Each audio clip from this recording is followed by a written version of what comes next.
up to you now. As soon as you'll announce that our program is live. You are live now. Thanks.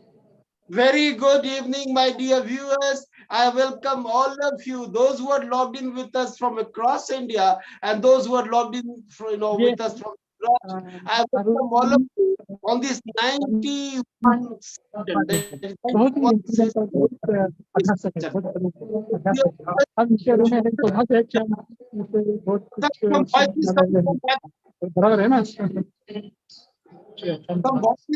background, please. So, my dear viewers, this is the session on education pe Charcha. And of course, you all know this is Vivekanand, an author, academician. This on education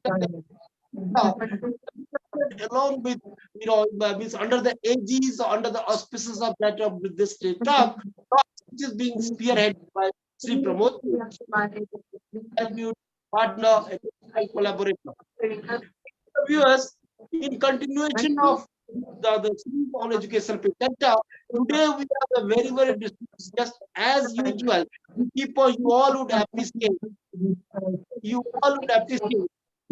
We keep on inviting the distinguished achievers from varied field of specializations, and in the process of doing so, today we have another very accomplished achiever who does not happen to be an IPS, that is retired as that of Inspector of Police from Odisha cadre, but most importantly, apart from this distinguished staff, he happens to be a scientist, a well-known scientist, an astronomer, a man, an expert in Vedic mathematics.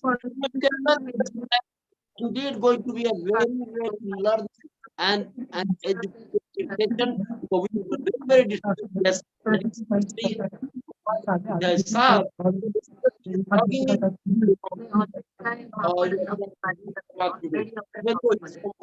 from Kata, from Bhubaneswar, but he is logging in from please some voice from background. Kindly curtail voice. Some voice coming from background.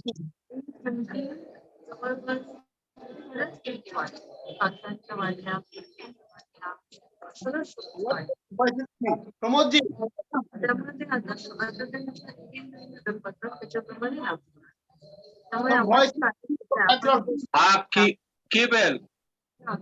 Some voice is coming from background, Pramodji. That is what Arun sir ke waitha sahib rahle. Oh, Arun sir, kindly see that voice is removed, absolutely silence. Otherwise, यहाँ 3-4 meeting चल रही है actually वो kindly ensure that the voice. Sir जब आपको बोलना हो तब आप माइक को अनम्यूट करिए और नहीं तो म्यूट करके रखिए तो रेस्ट साउंड नहीं होगा दूसरे स्पीकर बोल. हाँ, you want me to unmute it? Hello, is it okay? Am I audible now? Hello, you are audible. Okay, great. Now the voice is not coming from the background. So, my dear viewers, today we very much welcome Sri ARUN UPADHYAY ji, who is very distinguished guest today on this, on our August platform of Education Pe Charcha. And as I was trying to inform you about his background, that apart from being a very distinguished IPS officer from Odisha cadre, having retired, in the capacity of that of Inspector General of Police, he happens to be a scientist, an astronomer, an expert in Vedic mathematics. So, straightway come to the question, sir. I very much welcome you, sir, Sri ARUN Kumar UPADHYAY ji, along with this very first question, which comes to you in this way, sir. Walking down the memory lane, if you could kindly dig into the past to let our viewers know about your sophomoric years till your graduation. Please, we welcome Sri ARUN Kumar UPADHYAY ji.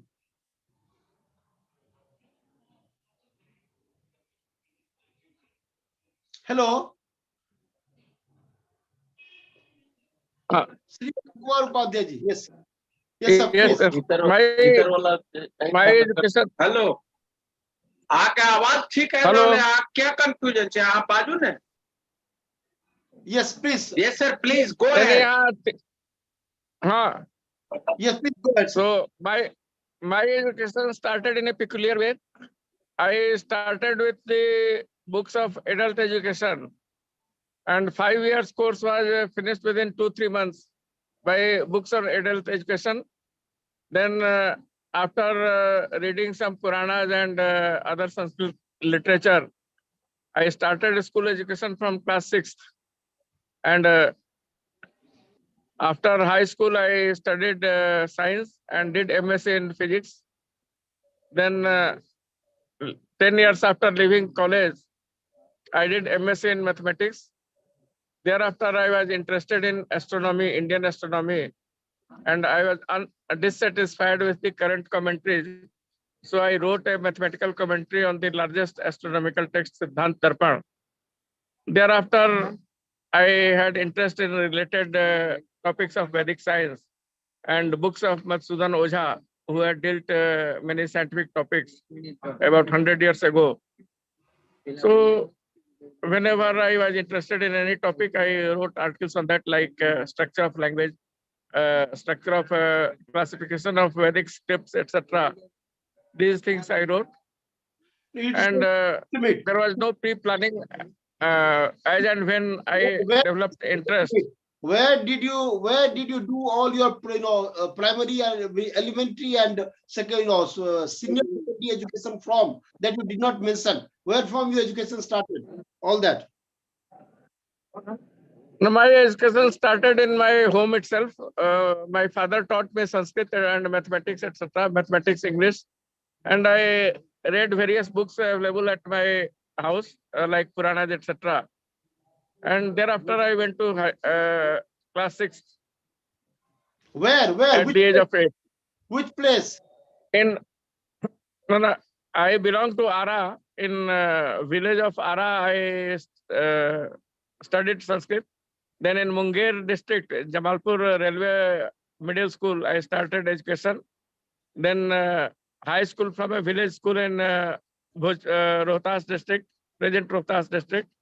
Then Patna University. Okay, great. So basically, it's well and good, my dear viewers. We just heard our very distinguished guest explicating on his very primary, elementary education, that he joined the school just in the class 6th standard, and till 6th standard he studied at home under the tutelage and stewardship of his father, supervision of his father. So it is something very very exceptional in today's from today's perspective, because normally we see students rushing to the kindergarten. They begin their career since kindergarten, but our distinguished guest had studied at home till 5th standard, and only in 6th standard he got himself admitted. What was the name of your school, please, sir? What was the name of your school in Ara? Ara, it was a school in a village, present Rohtas district. Earlier it was Sahabad district. So it was near Vikramganj, Natwar High School. Okay, very good. So near Vikramganj, fantastic. And you did not mention about your Miss, where from you did your senior secondary and graduation, all that you kindly mentioned.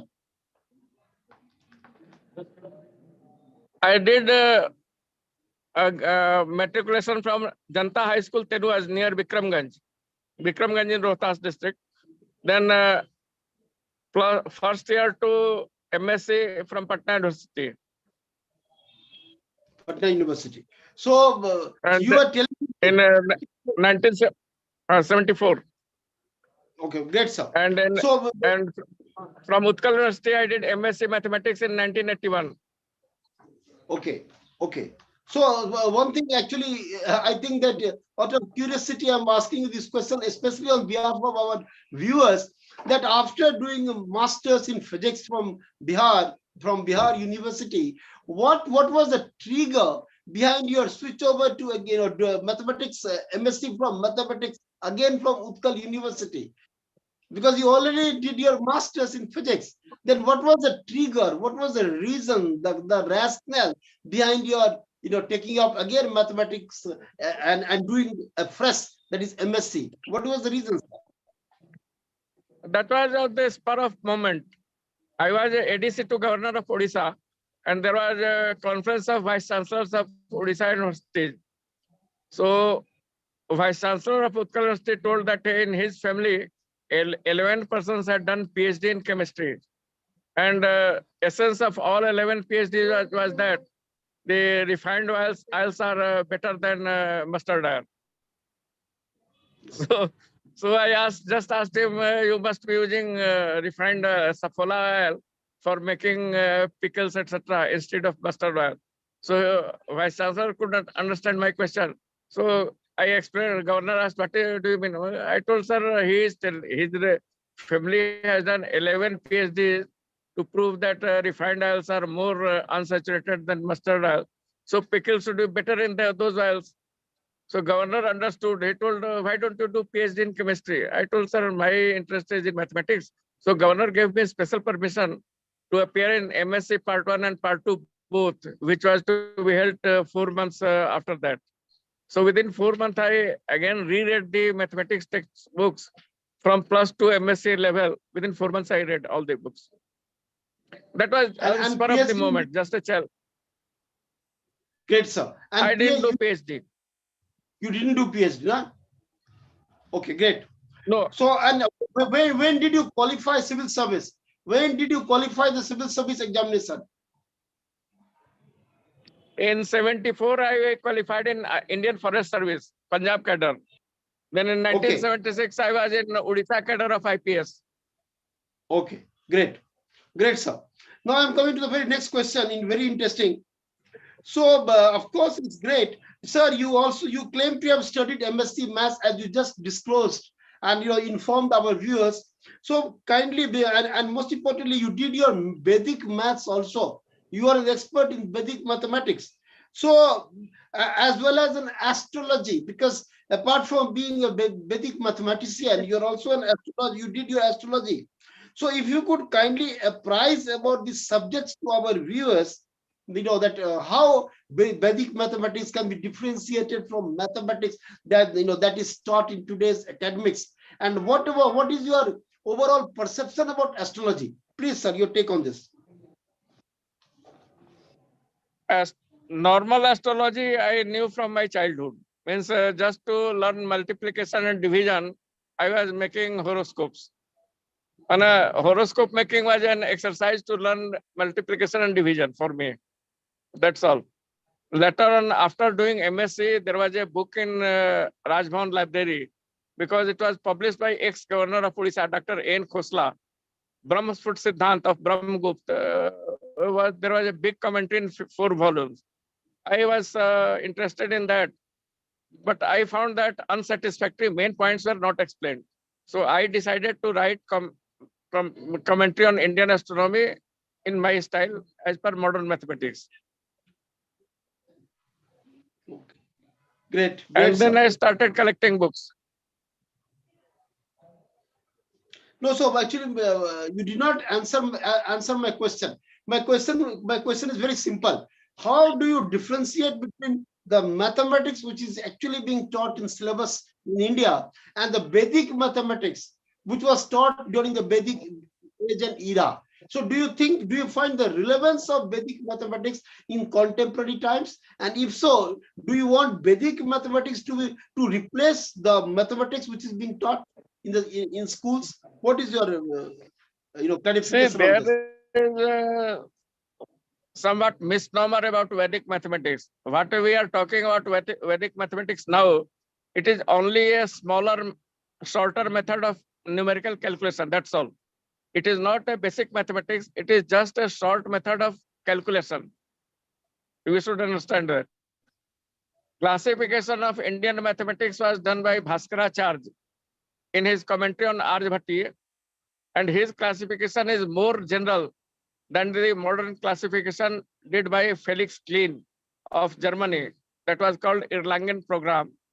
In about around 1880, he had done classification that is still valid. He divided as per geometrical projections, but that doesn't include all the branches of mathematics which are current now. But Bhaskaracharya's classification includes all the branches of mathematics which are used in modern math. This is the beauty of Indian mathematics.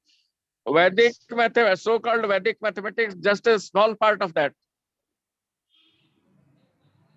Sir, since you are a mathematician, fewest of few mathematician in the country who is having such an insight into Vedic mathematics too. So could you please try to, I wouldn't say elaborate or illustrate, but at least, provide some information to our viewers as to the concept of zero, which was invented by Aryabhat. So if you could just throw some light on it, what exactly is the meaning of zero, which has so much relevance in the field of mathematics? Please, sir. This is another misconception that Aryabhat described zero.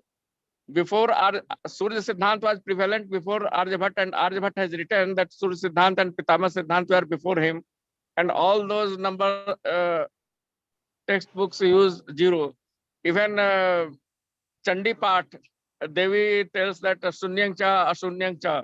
Sunya and Asunya were described in Chandi Path also, Devi Atharvashirs also. So everywhere it was in use since very long time, and Aryabhat about himself, he has told that he has not invented anything. He has just summarized the knowledge available in Kusumpur, which is now translated as Fulwari Sharif near Patna, and which was in tradition of Swayambhu Manu, which was called Pitama Siddhant. So he just summarized the findings of Pitama Siddhant available at that time and at his time. And many of his writings are highly surprising. He has written size of galaxy, which was measured only after 1915 modern mathematics, modern physics. He has written that South Pole is on landmass, which was found only in 1985 by echo-sounding method. Aryabhat had never gone to South Pole, and even if he had gone, he would not have known that whether he is actually on South Pole or 1,000 kilometers away from that. And he could not have known that it is on landmass because there is a 2-kilometer thick ice layer. So these things he has written as per the previous volume of knowledge which was collected in India. He has written that he has not invented anything. Fantastic. Sir, I would like to, since you are also a philosopher, because I went through your profile and I was gobsmacked to see so many creations of so many philosophical books too. So as you said, and I was listening to it with rapt attention, so even Buddha, concept of Buddhist philosophy also throws adequate light on zero. That is, they designate it as void. So when you say that Aryabhat had not invented anything, that means the void of Buddhist philosophy is equivalent to that of zero. So even Buddhist philosophy encompasses the exalted philosophical doctrine of zero or mathematical doctrine of zero. Your take on this, please. No, this decimal position, it is frequently written in text of Yajurved, Satpat Brahman. Everywhere it is found zero, which were much before Aryabhat.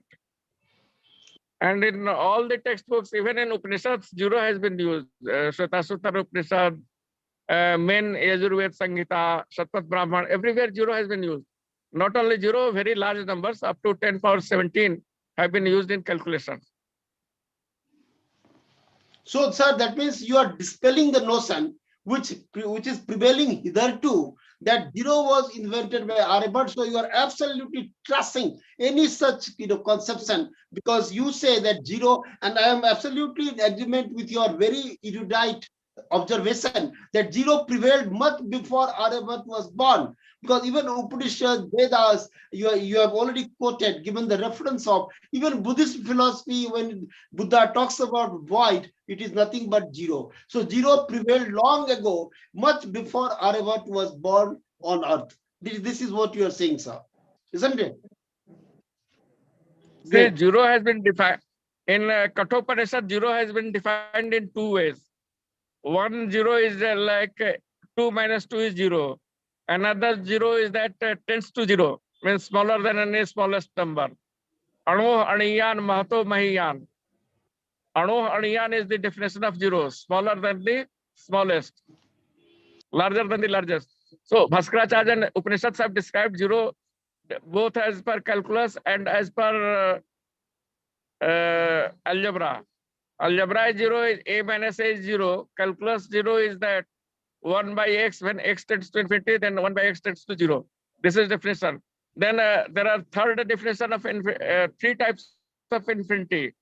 Anant, Asankhya, Aprameya. These words are used in Vishnu Sahasranam. Asankhya, there is one countable infinity as per Cantor's set theory. There is one uncountable infinity, and there is one infinity still higher. So three, which cannot be described by mathematics, that is Aprameya.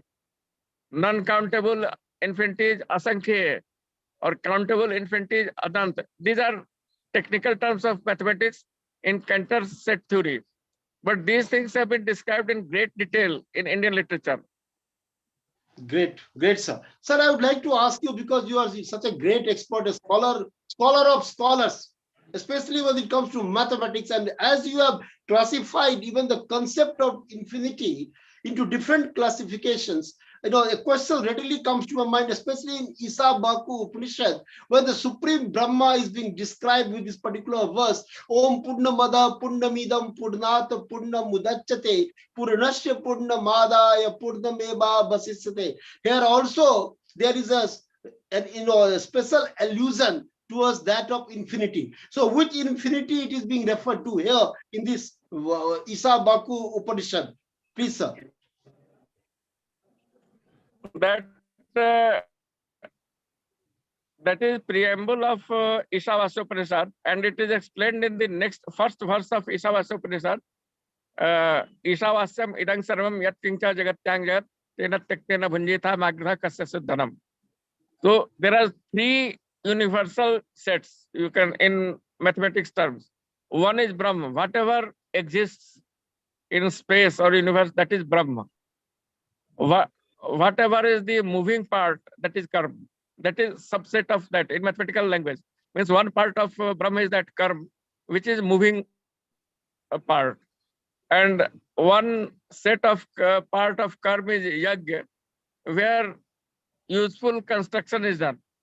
Like wind is blowing, nothing is constructed, but some machine is running, so some useful work can be done in cycles. Like farming is done. You can break glass, that is also work, karma, but that is not useful. So useful karma is part of, and all the three are infinity, Purna, Brahma, Karma and Yajna. In Gita chapter 8, it starts with Brahma, Karma and Yajna. So Brahma, part of Brahma is Karma, part of Karma is Yajna, and all three are infinity. So that is one real meaning. Thank you, sir. Great. Tell Vishwa is Brahma. Jagat is moving Vishwa. And Jagatyang Jagat is cyclic movement, which creates some useful product. Yat kincha Jagatyang Jagat. Great revelation. It has come to me as a revelation because I'm not from science background. Sir, one thing I would like to know, that the way you are making one after another revelations, it just strikes me that even when great Adi Shankaracharya has defined about this world, that this world is a manifestation of Brahma, that means even the yogis in those days, he knew about mathematics. Even, because when he defines world as a manifestation of Brahma, manifestation of consciousness, so he was looking upon the consciousness by way of infinity. So infinity is a mathematical term, which is, so basically, even our yogis who realize the absolute, they also would explain it in terms of, in mathematical terms, with mathematical precision. What do you say on this, sir?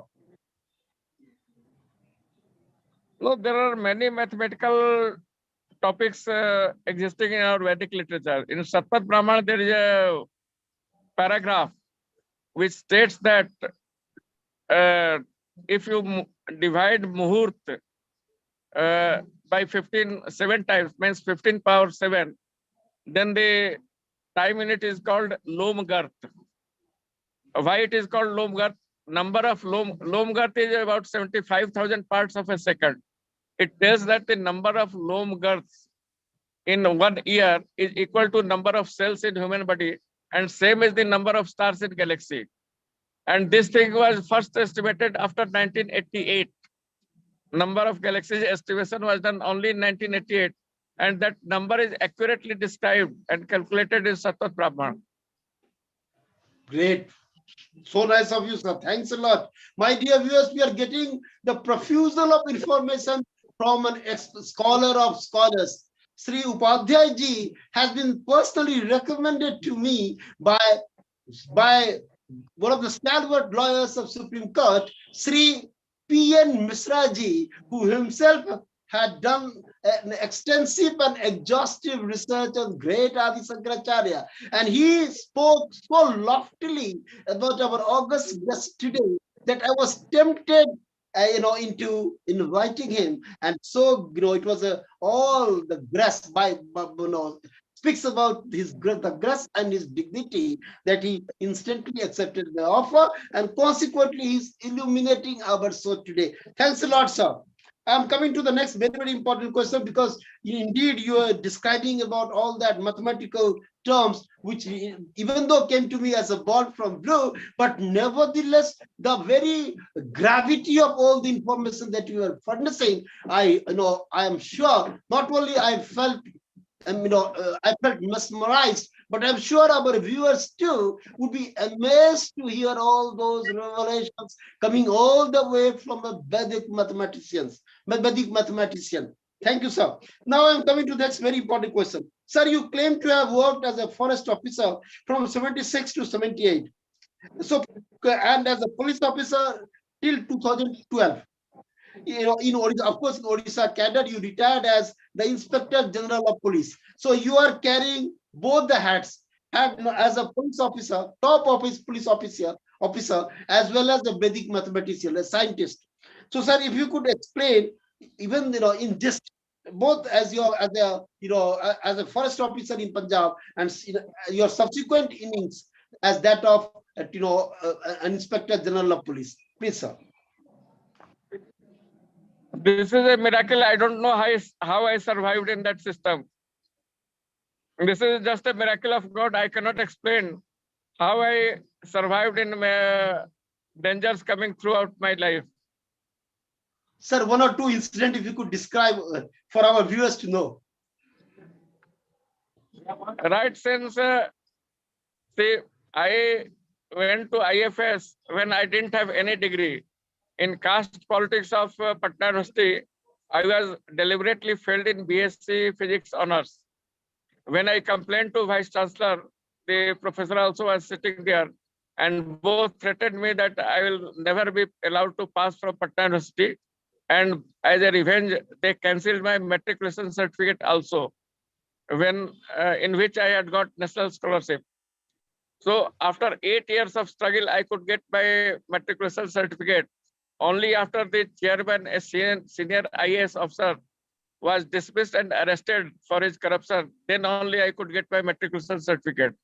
And after that, when they had threatened Vice Chancellor and Professor that I will have to commit suicide, when I did commit suicide, the professor himself committed suicide, and thereafter I got my BSc certificate.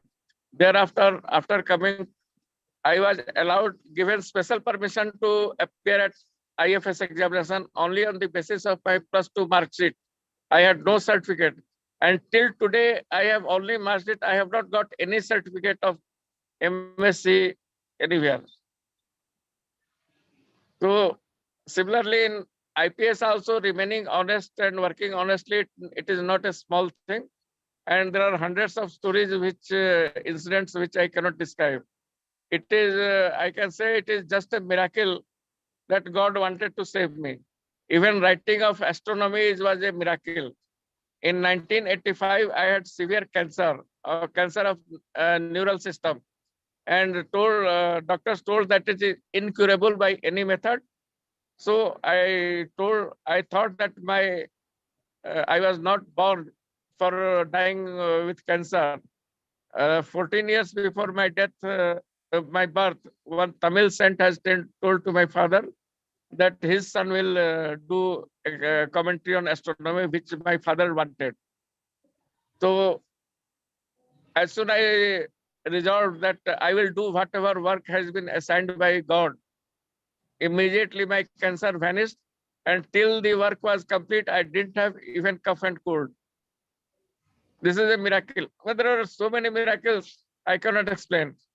And I was feeling a peculiar type of pleasure in understanding new secrets of mathematics or astronomy or Vedic knowledge. Means it was more surprising for me than what it is for you. Means it was immense pleasure and unexplained pleasure. So in spite of all difficulties, I continued that work. Great. Great. Sir, sir, what was that miracle, miracle in astronomy you are just talking about? If you could just give some hints, what the miracle was exactly in astronomy? So as soon as I resolved that I will do the work assigned to me by God for this life, immediately my cancerous tumor vanished. This is impossible as per medical science. Even doctor told it is impossible. And as soon as my work was completed, one book fell, and it told that effect of Rishi's word.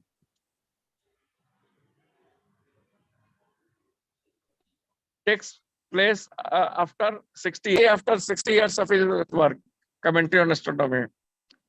But so, could you tell something about that commentary? Some for our viewers to understand, at least some parts of that commentary, sir, please. Because you have done. See, this literal explanation has been written by many persons in Sanskrit and English also. But main thing of Indian astronomy has not been described by anybody. Firstly, nobody understood, or rather they were disputing whether planets are moving in heliocentric orbit or geocentric, means they are moving around sun or around earth. This was unnecessary dispute because it is all relative motion and we choose the reference whichever is suitable for our calculation or observation. Nothing is fixed in the universe. We, as per our convenience, we choose a study point. That's all. And main thing was excluded by everybody how we are calculating the elliptical orbit. For the first time, I explained, Nugget, our great quantum mechanics expert, author, and van der Waerden, biggest author on algebra, modern algebra. They have written that Indian astronomy is an intelligent guesswork. Instead of intelligent guesswork, I proved it mathematically as per the methods of modern mathematics. The method of elliptical orbit solution in Indian astronomy. Great, sir. Great. Sir, most importantly, I would like to know, because since you are an astronomer as well, so, since you did a lot of research and you wrote commentary on astronomy, so what, in your opinion, how astronomically, where India stands vis-a-vis the other countries, other powerful countries like USA, Russia, China, and European nations, where exactly we stand in astronomy? Your take on this, please. See, as per theoretical research in astronomy, India is not behind any country. First, Meghnath Saha gave theory of thermal ionization, which explained for the first time source of solar energy. It was research of Meghnath Saha. He couldn't get Nobel Prize due to international politics. But it was one of the most important research in modern astronomy. What is the source of sun's energy, thermal energy? This was given only by Meghnath Saha. Then Subramaniam Chandrasekhar, nephew of Sir C.V. Raman, he gave a theorem what should be the maximum size of planets, a maximum size of stars and minimum size of stars. Like Jupiter also is sun-like body of gas, but it couldn't become star. So what should be the minimum size of a star? And what can be maximum size? That that theory was given only by S. Chandrasekhar. So these two theories are most important in modern astronomy, which were given only by Indian scientists.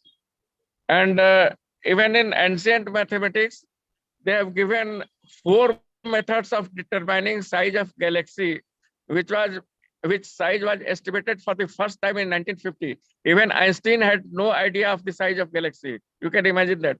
And not only size of galaxy, axial rotation period of galaxy is still under doubt. But in 1920, Madhusudan Ojha had written on the basis of Satpat Brahman commentary that galaxy rotates on its axis once in 30 crore years, which is called Manvantar. So they had given some clues also how galaxy size was estimated. One clue is that sun will be like a average star at the end of galaxy. Means at the distance at which sun looks like an average star, that will be diameter of galaxy. This is one of the estimates. Then they have given that light is observed in 4 ways. That is called Turiya Jantra. Polarization is described in Yajurved. Polarization, modulation, etc. Whatever the modern terms. These terms have been written, but we don't have the instruments actually used in those periods. But there's methods have been mentioned. Sir, I would like to know, because since you have been authoritatively trying to say, or you have been emphatically trying to assert that God had saved you, or God had given you a special assignment to do, and that was the reason for the vanishing of the cancer, or for even the cancer to lapse into abeyance, to go into abeyance, for enabling you to finish that particular assignment. Now, what sort of God you believe in? Because I very recently visited the book of Professor Hawking, the last book that he wrote, where he says that there is no God. He says that there might be some sort of intelligence, scientific intelligence in the beginning, but once the universe was manifested, there doesn't appear to be any personal God or any God whatsoever. Only there was a scientific intelligence. There may be a scientific intelligence behind the creation of universe, but there is no God as such. But you authoritatively you say that God saved you from all sort of crisis. So how would you like to explain this sort of contradiction, or you can say how do you reconcile these varied different opinions between you and that of Professor Hawking? Your take on this, please. See, firstly, concept of Atma and Paramatma, it is same in Indian philosophy. There is no God outside in the sky or in seventh heaven. God is within us also, without outside also. It is like it is stated that it is like a water pot immersed in a pond. So water is inside water pot also, outside water pot also.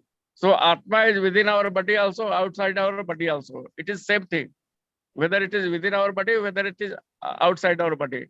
So God's desire, you can say, there is a method that there should not be inner contradiction in our mind. Whatever is my inner desire, I should pursue that.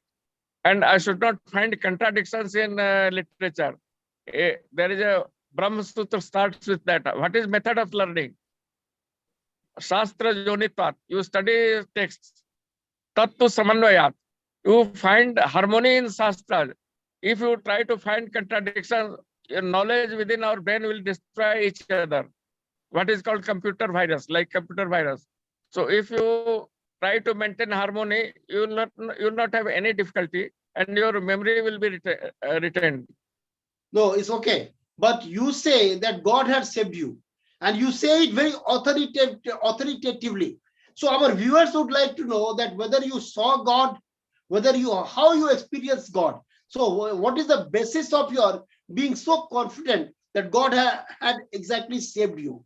What is the reason for your confidence? See, God is the conscious element. It is defined as Purush. Purush means the Chetan Tattva, means conscious element. There is no English translation. Chetan means a Chiti. Chiti means arrangement. Any agency which can do arrangement is called Chetana. Which can do Chiti is called Chetana. So Chetana has 6 levels, which is not understood by Stephen Hawking. Even his brief history of time, he has defined two types of times, but Gita has defined given three definitions of time, and only three times a Kal word has come in Gita. So in one of the lectures on astrophysics in Institute of Physics in international conference, I had explained the three definitions of Gita vis-a-vis two definitions of time given by Stephen Hawking. And technically, Gita definitions are much more accurate. Similarly, definition of consciousness is at 6 different levels. They talk in Western philosophy. Stephen Hawking also talks only of pure consciousness. There is nothing like a single consciousness. It has 6 levels. First is Purush, which can do arrangement. Second is Rishi, interlinked between two bodies. Third is Nag or Brith, which creates boundary, a curved boundary. Fifth is Randhra, means deficit of energy gradient, which causes change. Navo bhavati jayamana. Then sixth level is uniformness or homogeneous source. So all these 6 levels constitute Chetana or consciousness, which they defined as they confuse with only one type of consciousness. Great, sir. Fantastic, fantastic. My dear viewers, sir, just for viewers, could you please tell us that where that international seminar was held, conference was held, where you spoke about 3 different types of time? Please, 3 different types of time or types of time, please. In 2004, there was an international conference on astrophysics in Institute of Physics, Bhubaneswar. That is an institute by Government of India. And astronomers from all over the world, Russia, China, etc., had come. So the director of Saha Institute of Nuclear Science, Calcutta, he gave introductory lecture, inaugural lecture. And in inaugural lecture, he told that India had no tradition of astronomy, and it started due to its invasion by Alexander in 326 BC. So I countered that you don't know astronomy, you have no right to say this thing.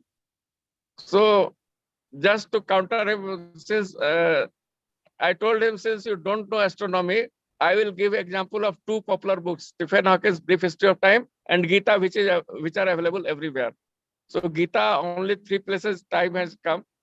One is called, say, with decay, time increases. Means with increase of time, like our body decays, everything decays.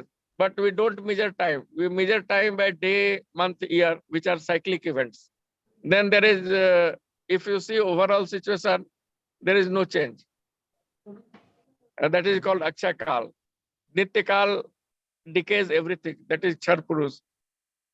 Janyakal or creative time, that is measured day, month, year. All are cyclic events. So Stephen Hawking has not understood all these 3 levels. He has defined only Nityakal and part of Janyakal. Great, sir. Great. Fantastic. I didn't have the foggiest of an idea about such a high erudition that our august guest epitomizes. Kudos to you, sir. Compliments to you, because you made several, breakthroughs in that of, into the field of astronomy. And as you say, and we take your observation at the face value, that how you countered and combated all those ignoramuses who were claiming that only after Alexander arrived, Indian astronomy began. But indeed, India had its astronomical, infrastructure or template much before Alexander had invaded India. Thanks a lot, sir. I'm coming to the next very important question. Sir, you claim to have written several books from Vedic view of Sri Jagannath to Bhartiya Kal Ganana. It is something, you have chronicled the time. So if you could apprise our viewers about some of those books in gist, because some questions still to go. Please, sir. Oh, I see that our scholars are not honest. We are facing dishonesty. When they give lecture, they tell that Veda is source of knowledge. But when they write books, textbooks, they'll write that Vedic rishis are illiterate, they are a song of illiterate cowherds. In textbooks, they write different thing, give lecture in different way, opposite way. So similarly, one Gayacharan Tripathi, principal of Prayag Sanskrit Vidyapith, he was giving lecture in 2004. I was also giving lecture. I was invited by Dr. Karan Singh to speak on astronomy in Mahabharata era. So Gayacharan Tripathi was telling that Jagannath is source of all knowledge. I told him that in book you have written opposite thing, that Jagannath was a totem of illiterate tribals, so he has no hand or feet. So he told, no, it was my mistake. I will write correct thing now, henceforth. So I told him, you will never write, because to please Harman Kulke, you have written these bogus things, which are not supported by any Indian text. So I waited for 2 years. I asked him repeatedly, did you write it? So no, I will write for, till death he didn't write anything in favor of Jagannath. So being fed up, I wrote Vedic view of Sri Jagannath. What is that? What is all about? Basically, it is his description is in Purush Sukta. In Bhagavad Puran tells that Jagannath is same as Purush. What is called Purush in Vedas? When Brahma and the Devatas went to Jagannath, it is written that Tatra Gatva Jagannathang Vasudevang Vrishakape Purushang Purusha Suktena Upatasthe Samahita.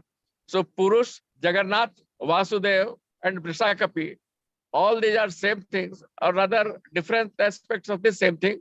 And this is what I have explained, which is summarized in Bhagavad Puran.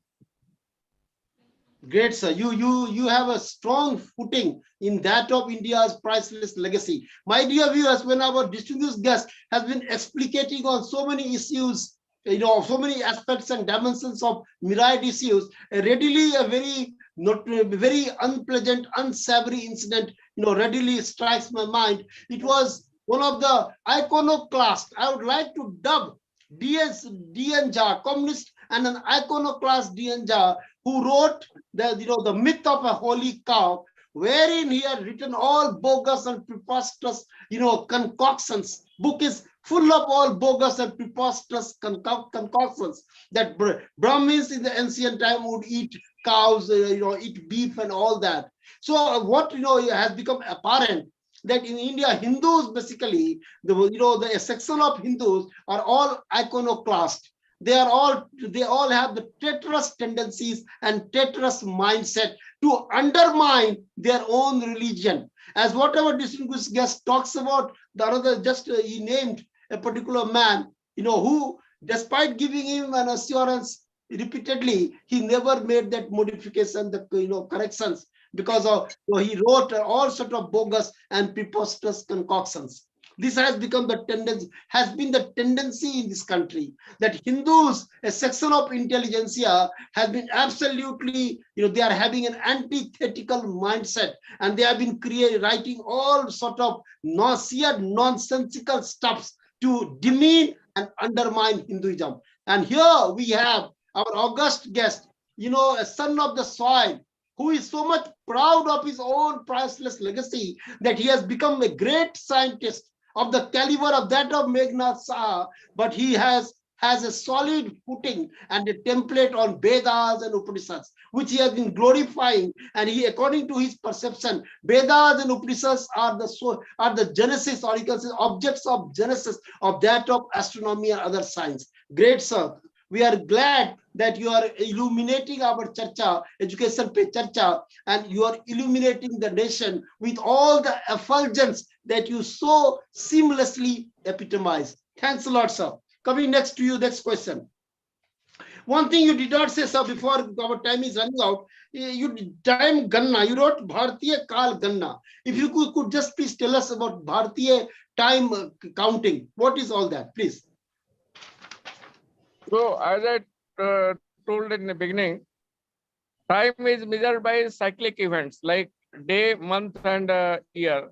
All three are cyclic events. Day is the axial rotation of Earth, month is a phase cycle of Moon, and year is the orbital motion of Earth. So, similarly, there are 9 cycles of creation described in Puranas and Vedic literature. So, there are 9 units of time. First unit is a day of Brahma. Technically, it is defined that the time taken by Earth. If some object moves around the boundary of galaxy with the average orbital speed of Earth, the time taken will be day of Brahma, 4,032 crore years. And in other method, the in day and night of Brahma means 2 rounds. The light will go up to some distance, and that distance will be called Tapalok. Means it is called visible universe in modern physics, because universe is expanding. So theoretically, light can come only from that distance, from 8,064 crore years. There are 28 modern estimates varying from 8 billion years to 25 billion years. There are 18 estimates now. And Indian estimate is highly accurate. So similarly, axial rotation period of galaxy, then there are other 6 units also. Great, great, sir. Fantastic. Sir, I'm just, since time is running out, I'm just going quickly, we have 2 questions. Just coming to a very important one. Sir, do you think astrology should be considered as an authentic science? If so, why? Please. See, even astronomy is a science, but experiment is not so easy, because we cannot do experiment in astronomy. Like in physics, chemistry, or biology, we are doing experiment by dissection in biology or by any measurement. In astronomy, we cannot do anything, any measurement or any experiment. We can just observe the light which is coming from stars. That's all. In what ways you analyze the light, that depends on our instruments. Vedas indicate 4 methods. Now also we are doing only 4 methods: Doppler effect, polarization, amplitude modulation, and absorption. Even now we are using 4 methods only to analyze the light. These 4 methods are indicated in Vedic literature also in context of Atri Sukta. And great. Sir, so that means you consider astrology to be a science. Please tell me yes or no. In astrology, there is some influence of planets on the man. It is explained, only one part is scientifically verifiable. Other part cannot be measured experimentally or analyzed scientifically. It is so complicated. Means you forget astrology. You cannot tell whether today's events were good or bad for me.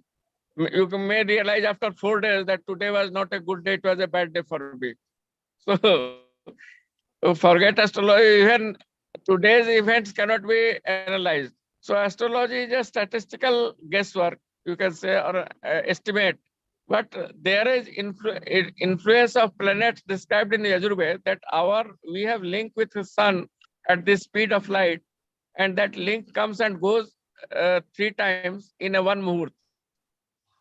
Theoretically, that is correct, because sun is 15 crore kilometers. Light will go in about 8 minutes and go and return in 16 minutes. That is 3 times into 1 muhurt. That is 48 minutes. So mathematically, that statement is correct. But what is the type of link? That is not clear. And that link is influenced by attraction of planets, sun, and the planets up to Saturn. This is described in Yajurveda. And how that effect is done, we cannot measure. Great. Fantastic. My dear viewers, we have had a unique and spectacular session today with a scholar of scholars, Sri ARUN Upadhyay ji. In fact, is equivalent in today's time, in contemporary times, to that of great Meghnad Saha, about whom our distinguished guest just was telling that he deserved Nobel Prize, but because of international conspiracies, he was being deprived, just like Sri Aurobindo, great Rishi Sri Aurobindo, who was supposed to get Nobel Prize thrice, but he too was deprived. Nobel Peace Prize. Sri Aurobindo was nominated for Nobel Peace Prize, and he was about to get it, but Second World War started, and he could not be conferred upon. Meghnad Saha unequivocally was really a deserving candidate, but he was denied. My dear viewers, before I invite Sri Pramodji to sum up today's most knowledgeable interaction between me and our very, very distinguished guest, Sri Arun Kumar Upadhyay sir, I would like to make a small announcement pertaining to our next guest, Sri Prabhat Kumar Thakurji, who is the head of Treasury and Compliance of ICICI Bank from Mumbai headquarters. He is going to discuss about Hindenburg report on, which really took a heavy toll on our economy, and which was the reason for Adani Group losing billions of rupees. So that will be a crux of our discussion on next Saturday. About Hindenburg report in meticulous details. Now it is a time for Sri Pramodji to sum up our very, very intellectually electrifying discussion in Hindi. Yes, Pramodji, please, your take now. जी नमस्कार. नमस्कार. नमस्कार. आदरणीय श्री अरुण उपाध्याय जी को मेरा सादर चरण स्पर्श. आदरणीय श्री विवेकानंद जी को सादर प्रणाम. आज की बातचीत में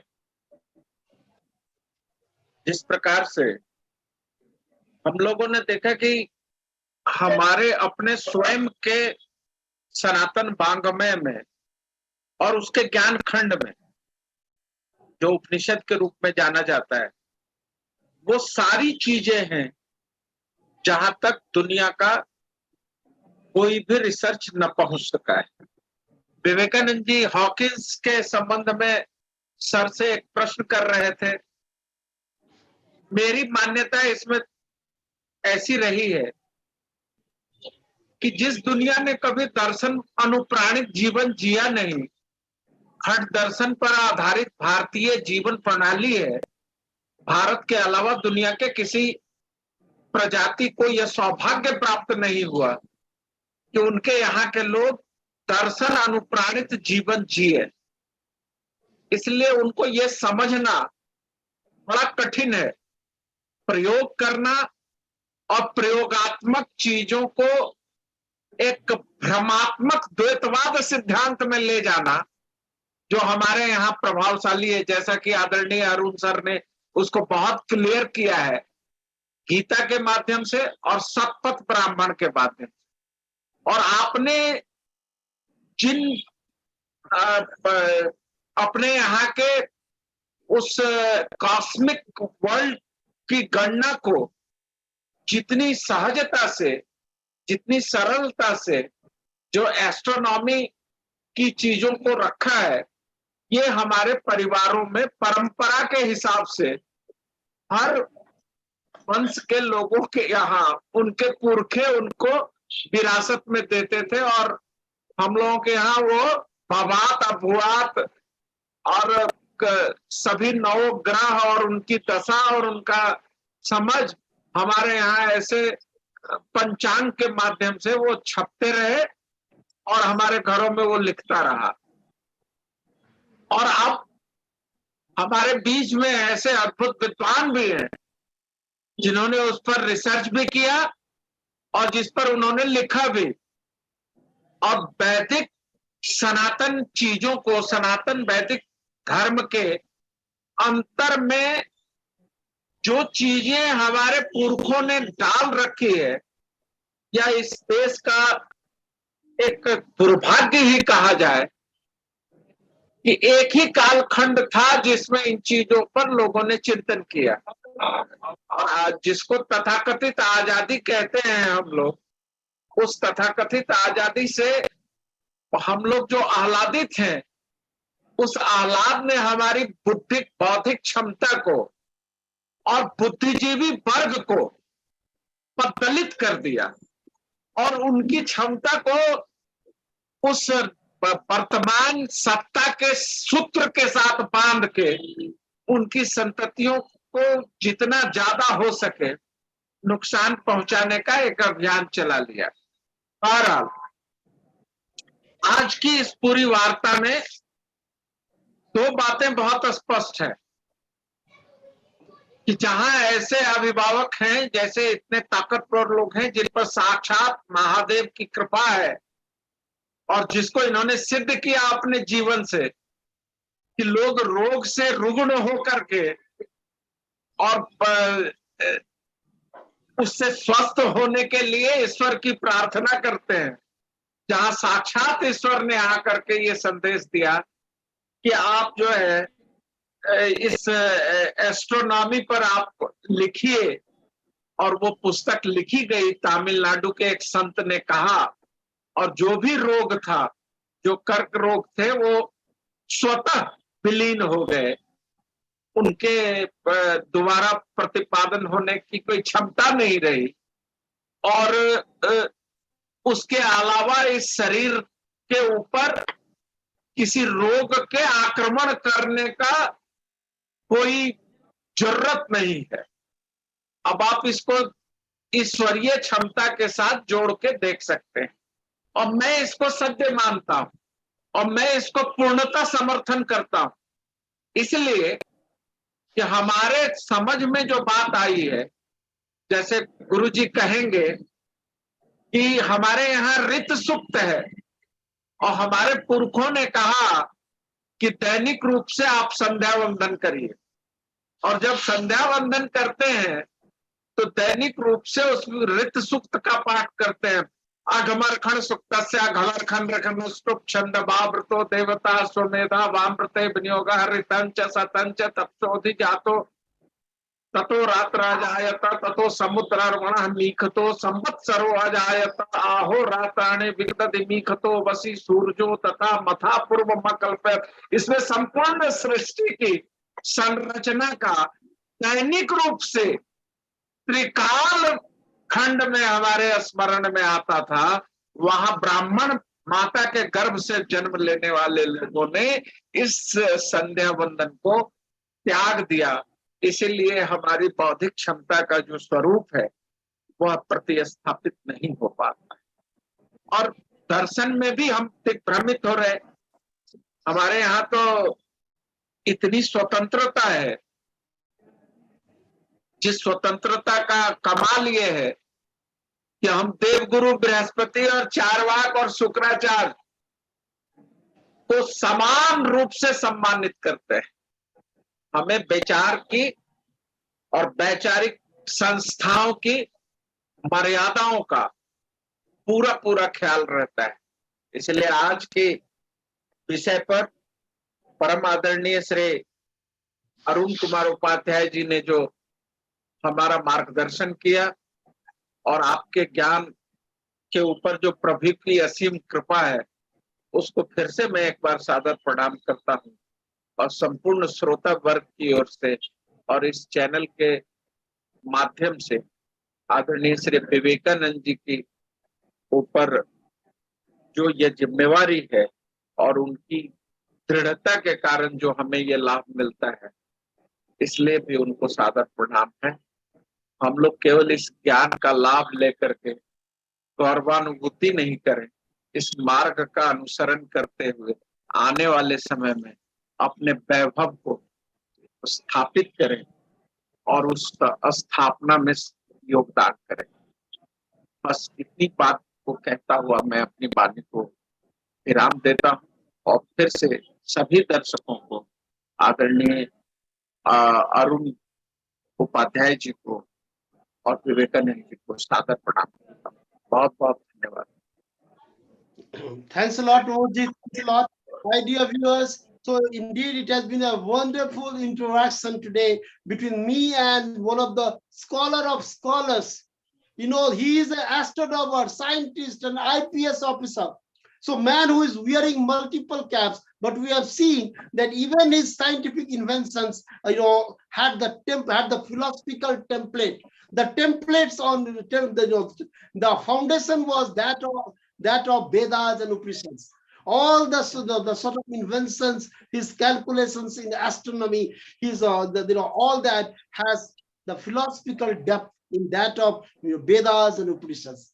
That is what the nation is, is restoring, or the nation is revisiting its erstwhile Vedas, the erstwhile priceless legacies, that is Vedas and Upanishads. I am so much, I express my deepest thanks, a sense of gratitude to respected our guest, respected Sri Arun Kumar Upadhyay sir, for giving his invaluable time, because even though he is on a sojourn to Ahmedabad, but nevertheless he has given us time. I salute you, sir, from this august platform of Education Pe Charcha, for educating the nation through your own versatility, the oceanic depth that you represent, or that you epitomize today, on account of ceaseless perseverance, ceaseless endeavors, that should that should be imparted to the nation, and that is what we are doing, and you have done through our channel Education Pe Charcha. My dear viewers, once again I am reiterating an announcement that on next coming Saturday it will be Mr. Prabhat Kumar Thakurji, who is heading the treasury and the compliance in ICICI Bank Mumbai. He is going to discuss with me on Hindenburg report, which had indicted Adani Group, Adani conglomerate. That would be the subject matter of our upcoming, upcoming program on next Saturday, that is 22nd of April 2022. With this, I return you to studio with once again, I am expressing my thanks to our distinguished guest, Sri Arunji, to our valued partner, Sri Pramodji, and of course, our very, very esteemed and valued viewers, for all their blessings, for all their patronage, or else we would never have been able to, bring this particular program and continue with these sort of programs. It is all because of your valued contribution,